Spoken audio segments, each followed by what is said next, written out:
Et voilà, ça servira toujours pour le RMT. Donc merci Pierre-Éric, tu as la parole pour 35-40 minutes, on avait dit, et puis à peu près 20 minutes de questions après. Merci François, merci pour l'accueil et je suis tout à fait content effectivement qu'il y ait ce type de réunion. Je crois que ça va être à peu près le seul groupe de travail qui les maintient. C'est une bonne initiative, ça maintient une dynamique de vie, d'échange, etc. Donc effectivement, moi je pense François a tout dit là pour la diapo introductive. Vous allez voir, il y a un peu de réflexion aussi, voire quelques envolées philosophiques. Enfin bon, ça c'est. Voilà, donc bonjour à tous et à toutes. Juste quand même un petit mot de. Pardon, il faut juste que je mette mon curseur. Voilà. Repréciser le cadre général dans lequel j'ai développé cette étude. Donc, vous voyez, elle est de 2016 à 2023. Elle s'intitule GAFAM. Bon, évidemment, vous verrez l'allusion Google, Apple, Facebook, etc. Bon, dans ce cas-là, évidemment, c'est autre chose. On va essayer de faire pousser du pommier en milieu méditerranéen, voir en quoi c'est pertinent de le faire pousser justement à l'ombre, sous des arbres d'ombrage, comme on dit.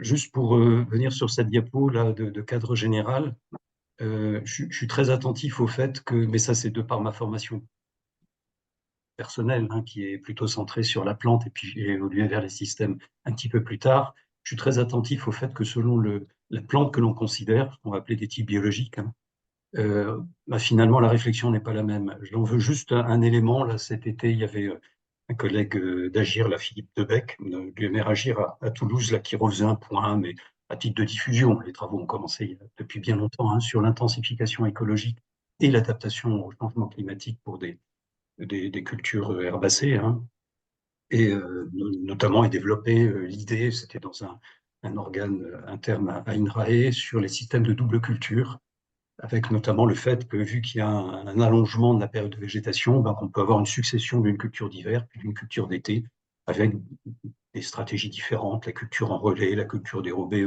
Je vous fais pas la leçon là-dessus, hein. Ben, justement, ça c'est très propre aux annuels, mais qu'en est-il des pérennes? Ben, c'est passablement différent. On peut pas se permettre, on n'a pas cette souplesse-là, on va dire. On a une temporalité notamment qui est très différente, avec un temps long qui fige partiellement le système. Alors, je dis partiellement parce qu'en fait, on peut quand même planter à différents moments, arracher à différents moments certaines plantes par rapport à d'autres. Donc, c'est un peu le concept d'agroforesterie dynamique. La syntropie aussi navigue autour de ça, hein, je pense, englobe ces aspects-là aussi.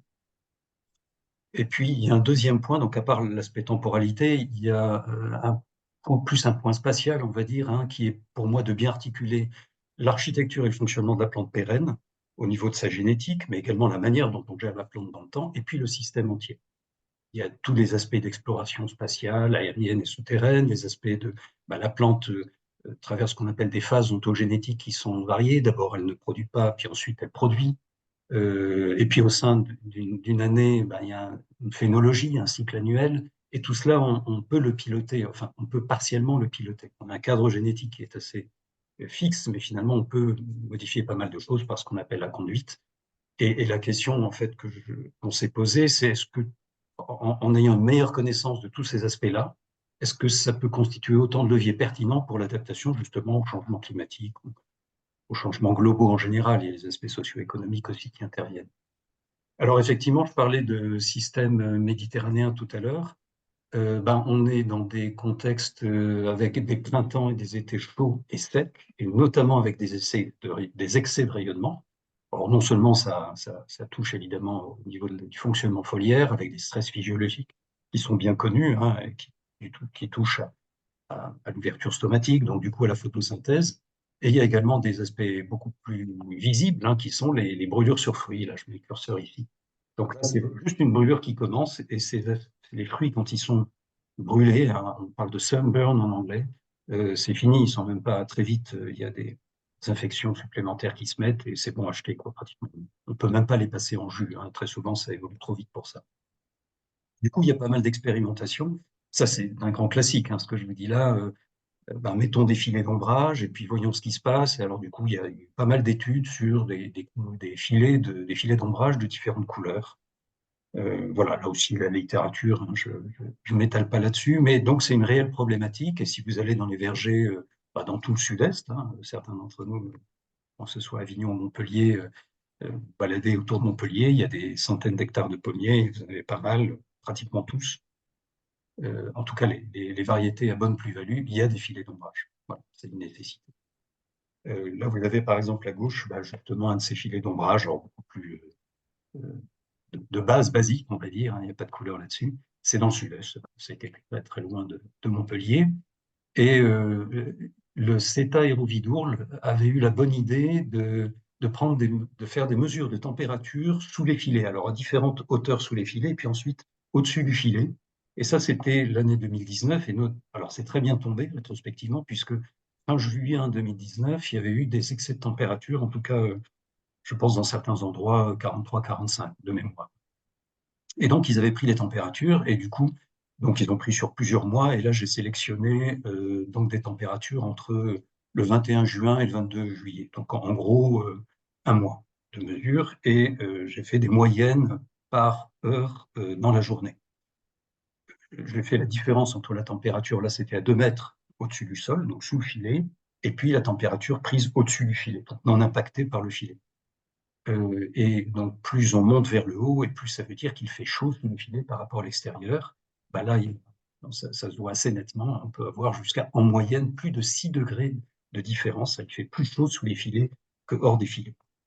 Donc voilà, ça c'est déjà une première leçon. Alors ceci dit, si on regarde un peu la littérature là-dessus, il y a des résultats qui peuvent être assez contrastés, des fois des phénomènes inverses. Donc je pense, c'est beaucoup, j'en discutais avec des producteurs récemment, qui était assez pour dire effectivement que souvent ils avaient observé un effet couvercle un petit peu des filets d'ombrage, donc il fait plus chaud dessous. Il y a des travaux qui montrent l'inverse. Je pense que ça peut être lié aussi au couvert, en fait, à la méthode de mesure peut-être, à quelle hauteur on prend la température, et puis également au couvert, quand il y a un couvert herbacé, notamment le matin, ça a tendance à diminuer la température. Enfin bon, voilà, donc il faut... En tout cas, ça, c'était un résultat pris dans ces conditions-là, dans la région de Montpellier, en 2019. Si on va sous les arbres, on a exactement le phénomène inverse. Donc là, on est dans un contexte agroforestier. C'est des données de Marie Gaume, là, qui est une collègue de l'UMR Apsis. Et donc vous avez le même mode de calcul. Quand on passe sous les zéros, ça veut dire qu'il fait plus frais sous les arbres qu'au-dessus des arbres, quoi, enfin, qu'en dehors des arbres. Et donc finalement, globalement, donc, il semble finalement que ce que l'on arrive à retirer de ces résultats, hein, même si je vous l'ai dit pour les filets, il peut y avoir des résultats contrastés, mais qu'en gros, en tout cas, l'arbre rafraîchit l'air de la culture, donc ça baisse le stress thermique. Et puis il peut y avoir des effets assez, enfin, que j'ai un peu découverts, c'est-à-dire que là on parle souvent des stress thermiques pour leur effet sur la physiologie foliaire et puis donc les brûlures sur fruits, mais plus tôt en saison, en fait au cours du printemps et début d'été, ça peut agir sur l'induction florale, ça diminue la température et du coup on a des meilleures conditions pour l'induction florale de l'ADN pour une floraison, l'ADN plus 1. Donc je discutais récemment de ça donc avec des producteurs et qui effectivement racontaient que du temps de son père, il remarquait que les pommiers qui étaient plutôt à l'ombre des haies de bordure, hein, des grands peupliers, ça en plaine enfin, plutôt dans la vallée de la Durance, il remarquait qu'il y avait globalement une floraison qui se passait mieux. Ouais, oui, je me dis effectivement, ça peut être un des intérêts de l'agroforesterie. Et donc, effectivement, tout ça, ça peut, donc le fait de mettre des pommiers ou des fruitiers en général sous des arbres, ça peut donc présenter un intérêt dans le contexte de changement climatique. Et là aussi, donc, je vais développer ce qu'on a fait sur le dispositif GAFAM, là, mais Benjamin Pitchers, qui est un thésard, là, j'ai lu pendant ce moment-là, enfin, justement, d'ailleurs, 2019, il avait pris, donc il avait bien remarqué qu'il y avait une journée particulièrement chaude parce qu'il s'était fait du terrain, je crois, toute la journée, puis il a dû rentrer parce qu'il faisait trop chaud, ça c'était le vendredi. Et il a eu la bonne idée, en fait, subodorant qu'il devait y avoir des problèmes sur les fruits vu la chaleur qu'il faisait. Il était allé faire des mesures de coups de soleil sur les pommiers, donc sur l'essai GAFAM, hein, et donc sur les pommiers témoins, et puis sur les deux autres modalités où il y avait respectivement moins 30% d'irradiance et moins 65%. C'est des modalités qu'on va retrouver après. Il a remarqué, vous avez le graphique, là, le box-plot. En gros, allez, 25-30% de fruits brûlés sur les témoins, à peu près 20%, enfin, ouais, entre 20 et 25% de fruits brûlés dans une modalité intermédiaire, interrang, je vais développer ça après. Et puis alors sous les noyers, il y avait certes moins de pommes, mais il n'y avait pas de brûlure pratiquement sur fruits. Voilà, ça c'est quelque chose c'est des choses qui peuvent être mesurées assez régulièrement. Alors, quand on parle d'agroforesterie, effectivement, pour ceux qui ont un petit peu bougé, un petit peu voyagé, on ne peut pas s'empêcher de penser au système multistrate qu'il y a dans toute la bande intertropicale, où vous avez, alors là, c'était des systèmes à cacaoyers en Cameroun, vous avez les cacaoyers ici il y avait un nouveau flush, donc des flushs un petit peu plus jaunes, des feuilles jaunes, mélangées à des palmiers, mélangées à des arbres à bois, donc qui étaient carrément pur ciment, des tubercules, des manguiers, enfin voilà. Donc toutes les sociétés qui vivent dans ces forêts-là, bah, elles sont complètement aménagées, soit d'ailleurs en faisant évoluer des savanes vers des systèmes agroforestiers, soit en étant au départ dans des forêts, et puis ils les ont progressivement aménagées en système agroforestier. On a pas mal étudié ça aussi dans l'UMR. Ça, c'est les tropiques, enfin oui, la bande intertropicale. Et très souvent, en fait, dans nos régions, c'est plutôt des systèmes bistrates, typiquement ce qu'on a sur Restinglière, par exemple, avec une céréale, et puis alors on a essayé différentes essences, des frênes, etc. Et l'idée, bah, c'était de se dire finalement, oui, est-ce qu'on peut imaginer des systèmes multistrates en région tempérée? Alors là, je suis allé un peu vite. Dans cette diapo-là, je reviens, enfin, je reste sur le domaine tropical, qui ont, je pense, pas mal de leçons à nous donner finalement, parce qu'il y a pas mal de publications sur caféiers et cacaoyers en agroforesterie, où notamment on a beaucoup étudié l'effet des shade trees, enfin des arbres d'ombrage, sur la physiologie des plantes, enfin, de ces deux espèces-là, l'architecture aussi, un petit peu d'architecture et surtout la production, quoi. Et donc en milieu tempéré, en fait, on a peu de connaissances sur l'architecture et le fonctionnement des arbres fruitiers tempérés. Alors, qu'est-ce qu'on peut parler d'adaptation, de tolérance, quelle est la variabilité génétique? Mais en fait, on n'a pas de connaissances, quoi, pratiquement. Donc c'était l'objectif en fait des études là qui ont été mises, enfin l'étude qui a été mise en place et de ce dispositif en 2016. D'une part sur le plan scientifique, bah, de développer nos connaissances, tout simplement, parce qu'on n'en a pas. Et puis sur le plan agronomique, ben, justement, j'en viens à ce que je commençais à dire tout à l'heure, donc l'intérêt potentiel du multistrate en contexte méditerranéen, justement contre ces excès de température et de lumière en été, et puis même d'autres aspects, comme je parlais d'induction florale, qui seraient favorisés justement quand les printemps sont quand même plus doux et pas avec des chaleurs excessives comme on en a parfois. Donc ce dispositif, alors probablement un certain nombre d'entre vous sont déjà venus, mais enfin je le résume rapidement. Donc il s'agissait de mettre des pommiers, donc c'est dans le domaine départemental de Restinclière, hein, je reprécise, c'est pas du tout un domaine INRAE, c'est un domaine départemental, département de l'Hérault. Il y avait des noyers à bois qui avaient été implantés notamment sur la férule de Christian Duprat en 95, et on a donc planté 150 pommiers en 2016. Donc les noyers avaient déjà 22 ans, c'est déjà des grands arbres. Donc 90% variété d'alinette, on trouve également sous le nom de choupette hein, dans le commerce, une variété préconisée en bio, assez floribonde, assez régulière en production. Et puis 10% de variété story, parce que le pommier étant auto-incompatible, voilà, pour assurer la pollinisation et donc la nouaison, on devait mettre une autre variété. Le porte-greffe, c'est le G202. Enfin là, on est très technique. On pourra échanger après si vous voulez là-dessus. Hein. Alors, je mets simplement une petite icône là, pas marrante parce que le G202, en fait, il y a du décollement, donc c'est pas un porte-greffe que je recommande. Hein. Il y en a d'autres. Le G11, je pense qu'il serait meilleur. Les distances sur le rang sont vraiment des distances classiques en verger de pommiers. 3, enfin en général entre 1 et 1,3, quoi. Hein. Par contre, les rangs, vu qu'il y avait 13 mètres entre les rangs noyés, bah, j'ai pris la moitié, donc 6, 5. C'est des interrangs qui sont plus larges que ce qu'on trouve dans les vergers conventionnels. Pas de taille sur ces arbres, sauf à quelques reprises, je crois en cinquième feuille, quatrième feuille, sixième feuille. On a enlevé quelques branches qui rentraient, qui gênaient l'arbre voisin, par exemple. Enfin, vraiment, on va dire le port est naturel, quoi. Du safouin dans l'interrang, donc finalement on a un système à 3 composantes, noyer comme arbre d'ombrage, le pommier, et puis une couvert herbacée voilà, au pied des pommiers. Goutte à goutte, parce que si on ne met pas d'eau dans notre région, ça se passe mal. Et puis de l'engrais organique. La conduite était totalement en agriculture biologique. En plus, bas et même très bas intrants. Entre 2016 et 2023, l'IFT a varié de 1, je crois que ça a été l'année de la Covid, on n'a pu faire qu'un seul traitement, jusqu'à 12 en 2023, où là vraiment on a voulu avoir une couverture contre le carpocaps la plus forte possible, et donc du coup on est passé à 12, quoi. Voilà pour les conditions générales. Et puis alors 3 modalités de pommiers, donc soit des pommiers qui étaient carrément en dehors des noyers, c'est ce que vous avez en rouge ici. Des pommiers, alors désolé, les acronymes sont en anglais, hein, moderate light, donc entre les rangs noyés, voilà ici par exemple, c'est ce qui est orange ici. Et puis des pommiers low light, donc qui étaient carrément sur le rang des noyers, par exemple ici. Voilà. Voilà, gros trait, donc cette expérimentation pour vous visualiser. Donc les lowlights, je crois que cette photo a été prise en 2023, donc la dernière année d'études. Donc voilà, des pommiers sur le rang des noyers en pleine floraison. Là, vous avez à nouveau les pommiers sur le rang des noyers. Puis là, les pommiers sur l'inter-rang des noyers. Vous avez un rang de noyer ici et le rang de noyer, voilà, qui est ici. Et puis full light, donc là, c'est vraiment des pommiers témoins. On se retrouve vraiment dans la configuration classique. On avait fait une mesure de lumière, donc Benjamin, dans le cadre de sa thèse, l'avait fait, donc 3 ans, je pense, après la mise en place des arbres, 2 ou 3 ans. On a refait une mesure de lumière, bon, c'était totalement correspondant aux premières mesures qu'on avait faites. Donc pour vous donner une idée, donc 100% de lumière, évidemment, on voit à peu près, parce qu'il y avait des arbres parfois qui pouvaient projeter une ombre assez fugace dans la journée, mais enfin voilà, donc à peu près 100% de lumière, par définition.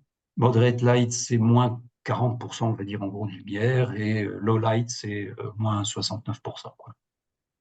Voilà, moins 40, moins 70, pour faire bref. Et donc maintenant, je vais vous détailler quelques résultats qu'on a eu de mesures sur nos arbres. Donc, comme l'objectif de l'étude au départ, c'était vraiment de voir comment l'architecture du pommier était impactée donc, par des contextes d'ombrage différents avec ces 3 modalités. On a greffé en fait au fil des ans, et notamment dans le cadre du programme Alto, et puis d'autres programmes en fait avant, d'autres études sur les bioagresseurs, les auxiliaires, etc. Mais je ne parle pas du tout de ça. Et puis le dispositif finalement, on s'en est aperçu très vite, n'était pas adapté en fait à ces autres études. Par contre, pour l'architecture de l'arbre et le fonctionnement de l'arbre, là c'était eu des résultats. On va en parler maintenant, mais qui, je pense, peuvent nous donner un certain nombre d'éléments déjà de connaissance. Alors, on va commencer pas à pas. Donc, en ce qui concerne déjà des gros traits de l'architecture de l'arbre, le tronc, TCSA, c'est Cross Sectional Area, donc la surface de section du tronc. Et puis l'arbre, la hauteur, pardon, des arbres. Alors attention, à l'échelle, c'est 200 à 500, enfin, 2 mètres à 5 mètres. Ce qu'on voit déjà, c'est que le contexte, donc ça c'était pré-évident, donc en fin de croissance, et on avait observé déjà que finalement, depuis, moi la première fois, on a fait des mesures de hauteur, donc à partir de la 6e feuille, donc 6e, 7e, 8e feuille, hein, les arbres ont la même hauteur, quelle que soit la modalité, ça c'est intéressant. Je ne m'attendais pas tout à fait à ce résultat au départ. Par contre, si on regarde le diamètre du tronc, lui est significativement impacté par l'ombrage, avec donc pour les 2 modalités d'ombrage, un interrang et rang, effectivement un diamètre du tronc, enfin donc surface de section inférieure à la surface de section qu'on peut observer en plein soleil. On a regardé, donc on a mesuré des branches, compté les nombres de branches, etc. Et notamment ce que l'on a regardé, c'est le nombre de branches directement insérées sur le tronc. Alors, on observe une tendance, mais qui statistiquement n'est pas significative, bon, une tendance à la baisse. Mais en gros, bon, il y a le même nombre de branches, entre 15 et 20, quelle que soit la modalité, quelle que soit la modalité, oui. Alors, par contre, si on regarde vraiment le nombre de pousses qui est en périphérie d'un arbre, hein, qu'elle soit végétative ou florifère, là aussi, on s'aperçoit finalement on a un résultat assez enfin, qui correspond un petit peu à ce qu'on avait mesuré pour la section de tronc. On a significativement plus de ramifications végétatives ou florifères sur les témoins, les pommiers en plein soleil, que par rapport aux 2 autres modalités. Voilà, donc ça c'est déjà un premier résultat sur l'architecture globale, on va dire, de l'arbre. Et juste pour vous illustrer ça, donc c'est une photo qui a été prise dans l'hiver 2023-2024. On voit bien justement cette tendance à une plus grande ramification. Les arbres sont en plein soleil par rapport à des arbres qui sont à l'ombre, où on a des structures qui sont plus effilées. On va parler d'élancement en termes de mécanique, biomécanique, et puis moins de ramification. Je crois que c'est assez clair. Voilà, donc on a des architectures d'arbres, mais dès la 3e, 4e année, déjà, on voyait s'affirmer ces tendances-là. et qui tendent, ces différences de comportement tendent à accroître. Alors maintenant, si on va davantage dans le côté floraison et nouaison, là, on a le nombre d'inflorescences. On va regarder les deux graphes du haut, le nombre d'inflorescences ici, et puis l'indice de floraison, flowering index en anglais. Bah, le nombre d'inflorescences, en gros, ça correspond pas mal finalement à ce qu'on avait au niveau des branches, là, des ramifications qu'il y avait sur l'arbre, la diapo d'avant. On a significativement plus d'inflorescences sur les arbres en plein soleil par rapport aux modalités à l'ombre, qui sont toujours assez proches finalement, quel que soit le caractère que l'on perd. Si on voit l'indice de floraison, ça c'est juste pour vous illustrer les choses d'une autre manière, c'est on fait le rapport entre on compte tout ce qui pousse en gros, et puis on voit le rapport des inflorescences, de la floraison par rapport au total des ramifications en général. Bon, ben, ça atteint pratiquement 100% en gros, et c'est vrai que donc ça c'était en 7e année, c'est en 2022, on avait l'impression que les arbres étaient des boules de fleurs, quoi, finalement, il y avait des fleurs partout, quelle que soit la modalité. Et ce qui est intéressant, c'est que c'est vraiment entre la 7e et la 8e feuille qu'on commence à voir une différence. Alors, c'est vrai qu'il y a une entrée en floraison, on va dire, hein, qui est plus lente pour les arbres à l'ombrage. On s'y attendait un petit peu.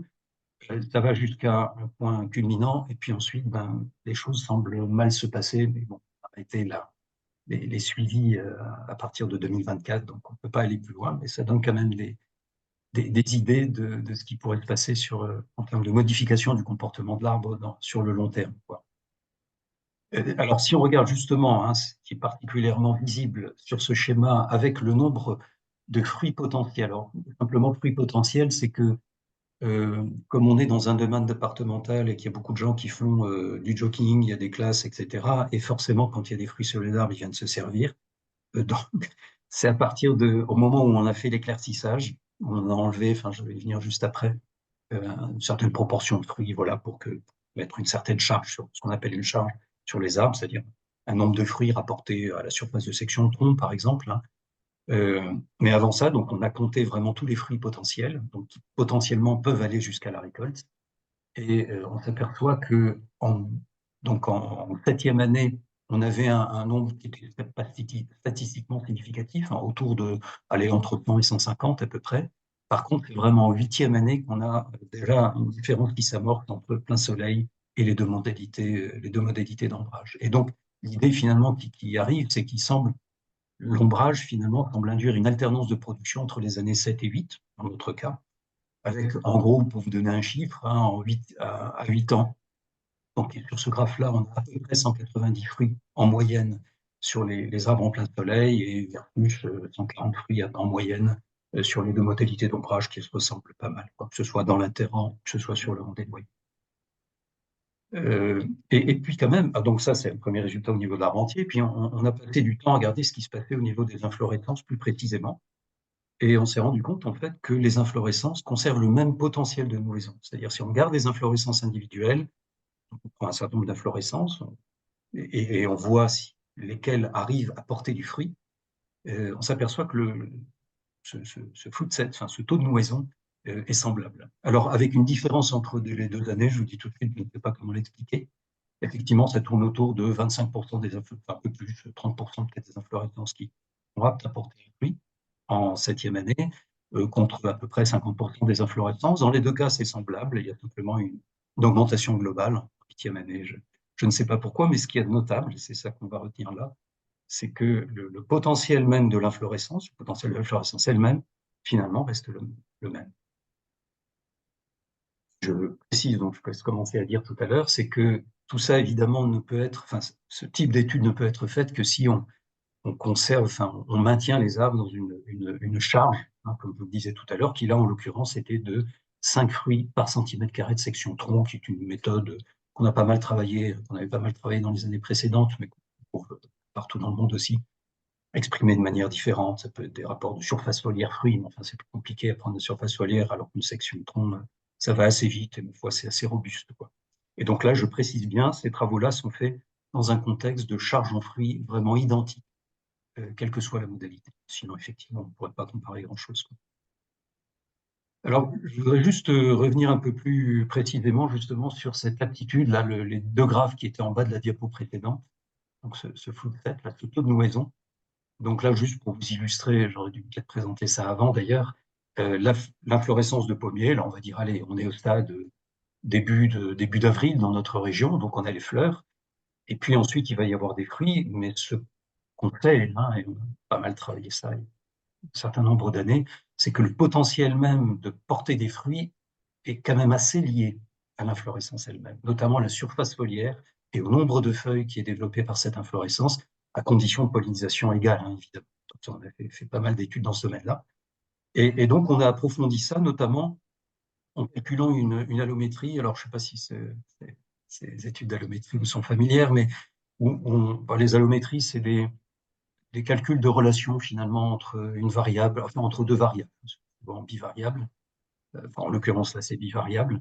Bon, on passe en log, c'est la méthode conventionnelle de faire. Il y a souvent une distorsion dans la distribution de ces variables. Donc, voilà.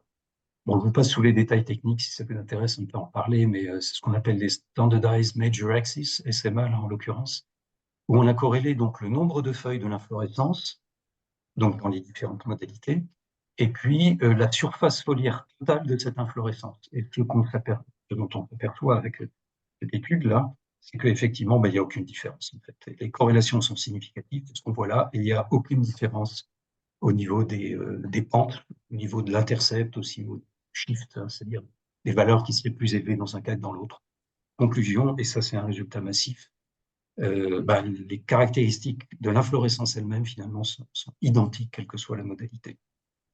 Alors, ça nous a interrogés, ça, parce que on s'est dit, c'est un peu bizarre que ça se passe comme ça. Hein. Il y a des choses qui varient, on l'a vu au niveau des diamètres d'axes, etc. Or, les inflorescences, ça semble être un invariant, finalement.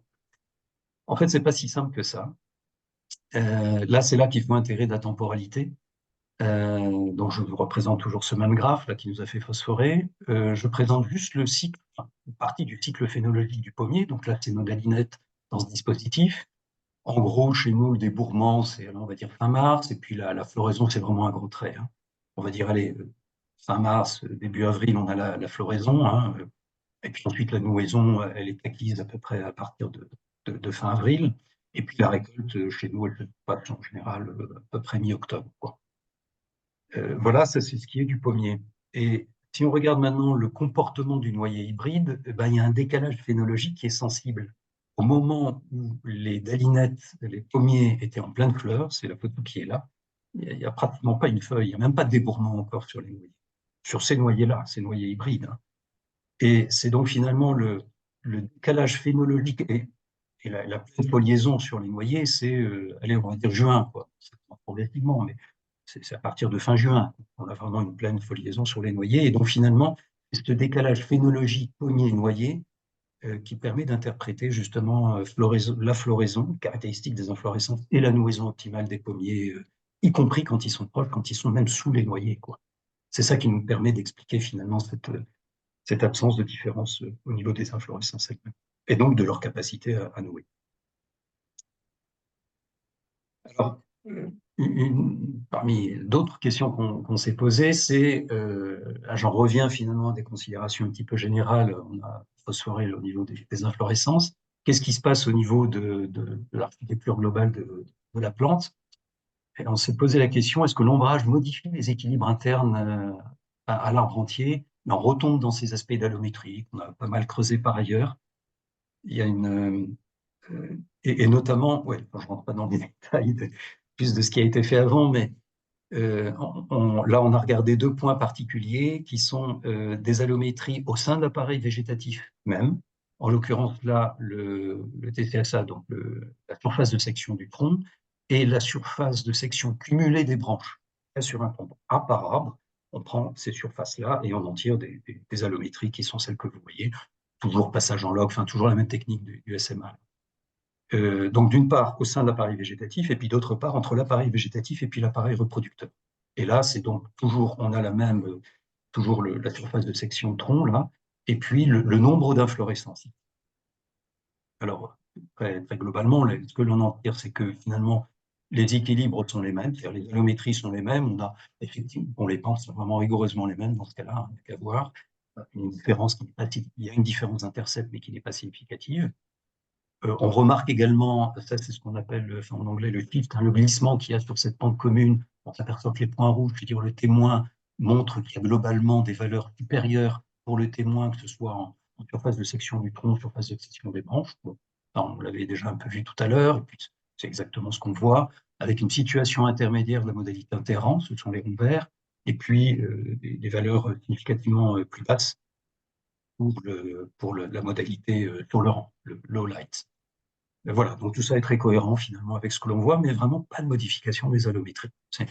Je ne m'attendais pas tout à fait à ça au départ, en fait. Je me disais, ça doit aussi agir sur des allométries. Ben non, ça semble être quelque chose d'assez invariant finalement dans l'architecture de ces pommiers-là. Et puis alors, si on regarde le graphe du bas, où là, donc, c'est la surface de section et le nombre d'inflorescences, alors là, effectivement, il y a, statistiquement, ce n'est pas différent, mais bon, à 10 moins 5, 0, 4, 10 moins 2, j'y arriverai, des limites, mais enfin voilà, en tout cas, il n'y a pratiquement pas de différence dans les pentes. Donc là aussi, ce qui veut dire qu'il y a des mêmes lois d'allométrie. Quand une surface de section se met en place, ben finalement, le nombre d'inflorescences est relativement relié à cette surface. Modulo le fait que, comme on l'a vu en 8e année, il y a une dégringolade du nombre d'inflorescences. Donc, ce calcul-là, c'est une moyenne en fait sur les 6 années d'études. Ben là, on voit que ces allométries peuvent changer avec le temps. Là, ça l'intègre, c'est intégré dans l'ensemble. Mais effectivement, nous, ce que l'on voit, c'est que probablement, il y a peut-être ces allométries peuvent peut-être évoluer, cette allométrie-là, en tout cas, peut peut-être évoluer dans le temps avec ces phénomènes d'irrégularité de production, de floraison et de production qui semblent peut-être se mettre en place à partir de la 8e année, quoi. Donc, finalement, on peut dire qu'on a un tronc plus mince, on a moins de ramifications et tout cela reste assez corrélé. Et au final, on a moins d'inflorescence sur les arbres en situation. Il y a autre chose également qui nous a intéressé de regarder.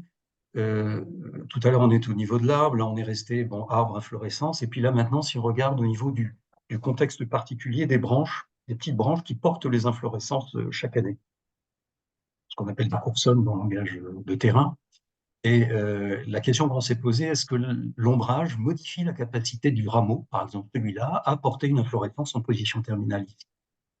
Bon, c'est ce qu'on a, des méthodologies qu'on avait mises au point il y a pas mal de temps déjà, ce qu'on appelait l'analyse des filiations, cette capacité à revenir à fleur d'année en année. C'est ce qu'on a regardé là, donc exactement sur ces arbres-là.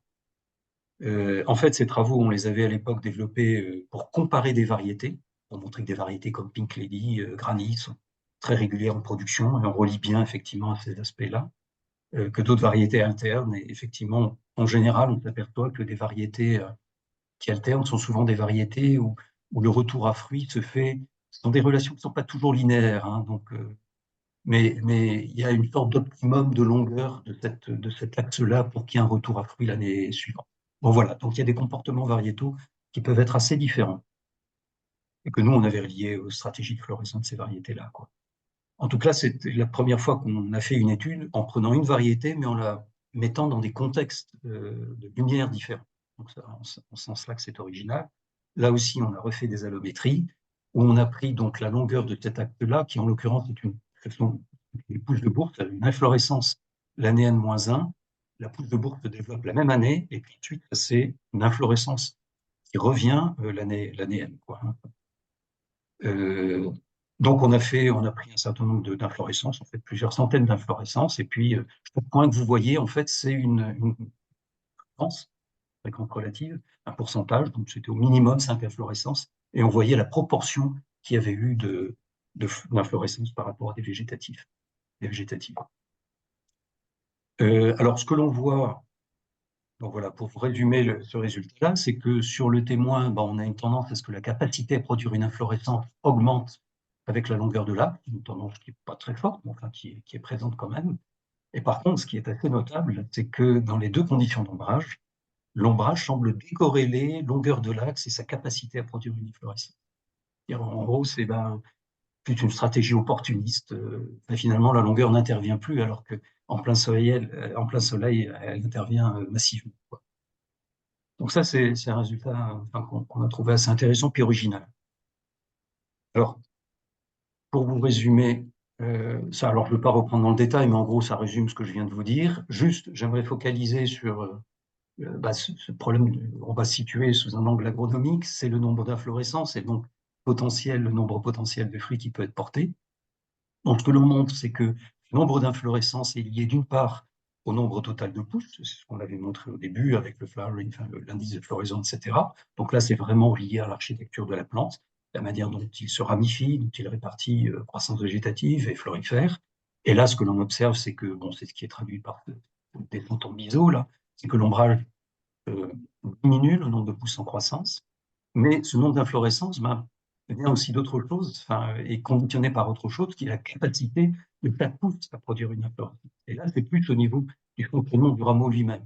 Et ce que l'on voit, c'est qu'effectivement, l'ombrage perturbe ces relations. C'est pas qu'il les diminue, c'est qu'il les perturbe, manifestement. Voilà, une stratégie peut-être trophique, je ne sais pas, hormonale. Après, il faudrait rentrer plus finement dans la physiologie, ce qu'on n'a pas fait, mais qui est beaucoup plus opportuniste. Et voilà. Chaque rameau se comporte un peu de manière individuelle. Alors, effectivement, comme je vous le disais, le gros problème méthodologique qu'on avait au niveau des fruits, c'est qu'on n'a jamais pu arriver aux fruits, sauf en 2023, donc la dernière année, en 8e année, où là, on avait fait d'abord des traitements de carpovirusine suffisants pour vraiment limiter fort le carpocap. C'était vraiment un bioagresseur qui nous a bien gênés, mais puis on a suffisamment clôturé pour inciter les gens à ne pas venir se servir. Donc, on a pu avoir des résultats que j'estime fiables. Et là, c'est le poids de pommes par arbre. Donc là, c'est en kilos, hein, et puis les 3 modalités que vous connaissez. Là, vous avez les kilos exacts qu'on a récoltés par arbre en moyenne. Donc 15,4 kilos pour la modalité témoin, 8,7 et puis 5,9 pour les deux modalités d'ombrage, interrang et rang. Donc en gros, on a moins 44% pour la modalité interrang, puis moins 62% pour la modalité rang. Alors ce qui est d'ailleurs assez curieux, enfin curieux, notable, c'est que ça correspond finalement au pourcentage de réduction de la lumière. Ça, c'est facile à retenir. J'ai voulu mettre ça en vis-à-vis de résultats que le Sudexpé Marcillargues a eu la gentillesse de me communiquer. Ils avaient fait, enfin, ils laissaient peut-être toujours en cours d'ailleurs, un Dalinet de 2014 à 2021, donc vraiment la même variété en agriculture biologique, donc comparable à nous. Et par contre, c'était un essai porte-greffe. Donc là, j'ai pris une moyenne générale et voilà, j'ai fait une moyenne toutes les années, tous les fois qu'il y avait 3-4 porte-greffes, tout porte-greffe confondu. Et on obtient en moyenne, donc sur ces X années, là, 9,5 kg par arbre de pommes. Bon, finalement, nous, avec nos 4 on est au-dessus, mais là, attention, hein, c'est à prendre avec des pincettes, c'est pour ça que je ne publie pas là-dessus. Mais finalement, la modalité là, interrang, hein, ML, Moderate Light, à 8,7, elle est partie loin de ça. Donc finalement, cette modalité interrang, je pense, peut nous donner à réfléchir et voilà, je pense qu'il y a quelque chose qu'on pourrait continuer à gratter sur ce cas de figure-là. Juste, je termine avec 2-3 diapos là. Alors là, c'est vraiment synthèse et réflexion, hein. Alors je reviens à l'état de départ. GAFAM, finalement, ça a été beaucoup de choix sous contrainte. L'environnement était celui qu'il était. Quand j'ai décidé de mettre l'essai en place, il y avait cette parcelle de libre là. Donc je l'ai occupée. Il y avait des noyers qui avaient 22 ans, donc je me suis mis sous les noyers. Financement aussi, ça n'a pas toujours été évident. Force de travail, voilà. Donc je tiens à le préciser parce que ça n'a pas été un essai où tout a pu être calé et calibré dès le départ. Alors, ceci dit, juste quelques réflexions là, dans le tableau qui est là. Pour ce qui concerne ce qui semble quand même sortir, en tout cas moi je suis attentif, hein, cette tendance à l'alternance de production pour les deux modalités d'ombrage. Alors là, sur le plan physio, comme je vous disais tout à l'heure, ça questionne vraiment les relations source-puits dans la plante, donc ça il faudrait l'approfondir avec le niveau hormonal, le niveau sucre, enfin, bon, etc., réserve, quoi, hein. En tout cas, moi, la leçon que j'en retiendrai, si un producteur voulait faire un essai de ce type-là, je dirais, réduisons la charge en fruits lors de l'éclaircissage de juin. On fait en général pendant la première quinzaine du juin. On était parti sur quelque chose d'identique, quelles que soient les modalités, et ça, je le voulais, de manière à ce qu'on puisse comparer, parce qu'à partir du moment où on aurait on aurait mis plutôt des charges différentes, on aurait plus su si c'était le contexte d'ombrage ou de la charge qui agissait sur le résultat. Là, au moins, à charge identique, on a eu ces résultats, ce qui pour moi est bon, mais moi je baisserais à 4 ou 3 fruits par centimètre carré. Donc déjà diminuer à l'ombre, donc un potentiel de fructification qui serait moindre et qu'on travaillerait comme ça, comme un donné. En ce qui concerne le pommier, l'aspect matériel végétal, très clairement il faut un porte-greffe semi-vigoureux à vigoureux, donc pas le G202, je vous l'ai dit. Le G11 qu'on trouve beaucoup dans les vergers actuellement commerciaux, bah, je crains qu'il ne soit pas assez vigoureux, donc il faudrait les taper plus haut, à mon avis. Plutôt choisir un cultivar régulier en production, ce qui était le cas de Dalinette, hein, c'est une variété reconnue comme assez floribonde. Je pense que c'est un bon choix. Si en plus on travaille avec une variété qui a tendance à alterner, je crois qu'on va accuser ce phénomène d'effet d'ombrage, l'effet dépresseur de l'ombrage. Donc voilà, j'assurerai avec une variété floribonde.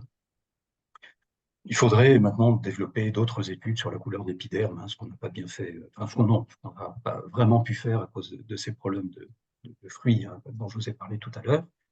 En ce qui concerne l'arbre d'ombrage, eh ben, finalement, le noyer, je craignais effectivement des effets d'allélopathie. Pour moi, ça n'a pas du tout été évident. Alors, il est possible qu'il y ait eu un effet confondant avec l'ombrage, c'est pas impossible.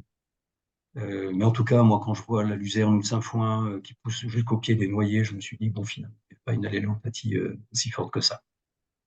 En tout cas, très clairement, il faudrait rechercher une frondaison permettant une irradiance sur les pommiers qui soit à peu près supérieure à 60%. C'est clair. Si on descend en dessous, je pense qu'il y a trop d'ombrage, quoi.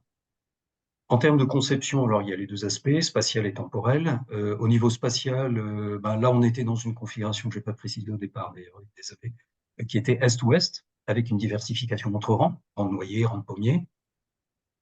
Bon, ben là on pourrait travailler la distance entre les pommiers et les rangs d'arbres d'ombrage. Il faut en tout cas qu'elle ne soit pas inférieure, à mon avis, à 7 mètres. Là c'était 6 mètres 50, hein, parce que c'est 13 mètres en tolère de noyer, on s'est mis au milieu.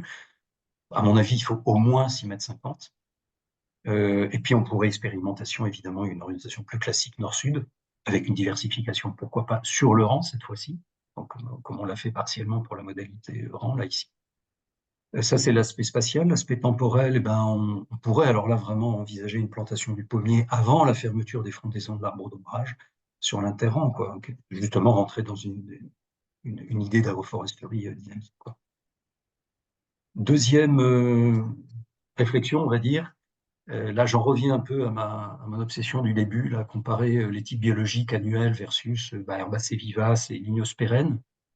Quand on parle d'annuel, bon voilà, on a une culture annuelle, là, c'est une céréale avec un arbre là, au plein milieu du champ. Et, oui, quand on veut étudier l'effet de l'ombrage, on peut travailler dans ce cas de figure-là, mais c'est vrai que c'est facilité par le fait qu'on a un cycle court, qu'on a l'architecture des céréales, par rapport au pommier en tout cas, c'est très simple. On peut travailler de manière fiable également sur l'indice de récolte, hein, le Harvest Index. C'est assez fiable. On sait, on peut s'attendre, toutes conditions étant égales par ailleurs, une moisson identique d'une année sur l'autre, avec un calcul d'héritabilité. En général, c'est une héritabilité moyenne, moyenne à fort dans un contexte donné. Donc, tout ça est fiable en termes de prévision de la récolte, on va dire. Et puis, on ne manipule pas la plante, quoi qu'il en soit, ce qui n'est pas du tout le cas pour une ligneuse pérenne comme le pommier, où on a un cycle qui est pluriannuel, on a une architecture complexe, et un petit peu illustrée là, pour la croissance, la ramification, la mortalité, des relations qui sont complexes entre végétation et reproduction. L'indice de récolte, là, évidemment, n'a aucun sens pour un arbre comme ça. Et puis, on manipule constamment l'architecture de l'arbre par la conduite. Il y a le palissage, il y a la taille, il y a l'arcure, il y a plein de manips, finalement, d'opérations que l'on fait sur ces arbres qui nous permettent de moduler, finalement, les effets de l'environnement. Et donc, et puis c'est ça que moi je retiendrai, c'est-à-dire les réactions à l'ombrage comme au contexte pédoclimatique en général, ils sont sûrement pas linéaires. Il y a un déterminisme, ces réactions, oui, sont soumises à un déterminisme génétique, ça c'est clair, qui est à la variété, mais même au porte-greffe et à la combinaison des deux. Et on peut, en plus, les modalités par les opérations de conduite de l'arbre, ce qui nous donne une certaine marge de manœuvre. Et en disant ça, je n'ai pas pu m'empêcher de repenser à ce que Pascal disait, hein, je tiens impossible de connaître les parties sans connaître le tout, non plus que de connaître le tout sans connaître particulièrement les parties. Et c'est vrai, quand on parle d'approche système, holistique, etc., je pense que trop souvent, on oublie que si on n'a pas un minimum de maîtrise de la plante qu'on manipule, je crois qu'on perd beaucoup d'enseignements. Je pense, voilà, cet essai le montre. Le montre. Merci à tous les stagiaires, là c'est toute la liste entre thésards et stagiaires. Merci pour l'appui technique à tous les collègues qui sont là. notamment là, ces dernières années, c'est dans le cadre du programme Alto. Et d'ailleurs, vous voyez que l'ombrage est recherché pas seulement par les plantes, mais également par les humains. Vous pouvez bien voir là. Bon, un certain nombre de choses ont été publiées. Tout ce dont je viens de vous parler, c'est dans un article qui doit dater du juin, fin juin, je pense, 2024, donc assez récent, avec une stagiaire qui a pas mal mis en forme les données, etc., qui m'a permis de progresser plus vite. On l'a publié après.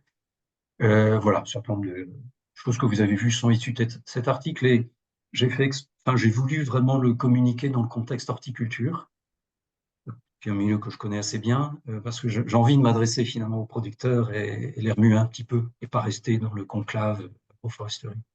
On se connaît un peu trop. Euh, voilà, c'est la liste des publis que je vous montre juste dans la diapo précédente. Oui, et puis je termine par une info absolument essentielle. 2 minutes, je ne sais pas si Martin Trouillard est Vas-y. là. J'ai vu que le Fibel était arrivé. Il est peut-être parti. Non, Euh, non, non, je suis là, je suis là. voilà, enfin, c'est juste, effectivement, on a fait circuler hier une annonce d'ouverture de thèse, donc avec Martin, mais si tu veux en dire 1 minute, Martin, peut-être. Eh ben ouais, merci Pierre-Éric de laisser un peu de place à ça. Oui, donc juste en 1 minute, on ouvre un projet de thèse dans lequel il va être question de travailler plutôt sur les sols dans les systèmes agroforestiers basés sur le fruit. Et du coup, tu nous as offert l'opportunité de commencer à faire quelques petits essais sur la parcelle sur le site GAFAM. Et donc, il y a un essai en particulier qui aura lieu sur cette parcelle et qu'on avait conçu initialement parce que tu nous avais décrit que à ton départ à la retraite, tu allais faire place nette sur le site de GAFAM. On avait dit, ben, il faut absolument qu'on recueille des dernières données avant que ce site disparaisse, parce qu'il n'y en a pas beaucoup. Des sites dans lesquels on a des arbres relativement matures avec des arbres de canopée.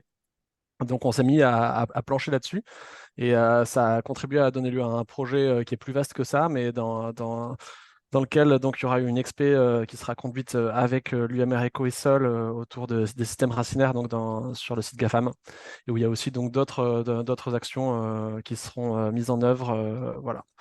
Bien. Donc si toutes les personnes qui sont là, si vous connaissez des étudiants ou étudiantes qui cherchent à se lancer dans une thèse ou si vous êtes étudiant ou étudiante, contactez-nous. Voilà, ça va être super. Et en tout cas, Bon, merci à Pierre-Éric de nous avoir ouvert les portes du site. vous avez 10 jours, moins peut-être, ouais, Oui, 27. c'est un peu court, mais bon, si besoin, on fera comme dans toutes les conférences dignes de ce nom, on étendra la deadline. C'est assez classique. Voilà. Bah, écoutez, merci à vous pour votre écoute et je suis prêt, je peux déborder après 14 heures, hein, si vous n'avez pas de... Enfin, moi, je peux rester un peu plus. Voilà. Ouais, merci bien Pierre-Éric pour la présentation. Je ne sais pas si on arrête l'enregistrement ici, peut-être avant le temps de l'échange, si ça vous va. Allez, j'arrête l'enregistrement.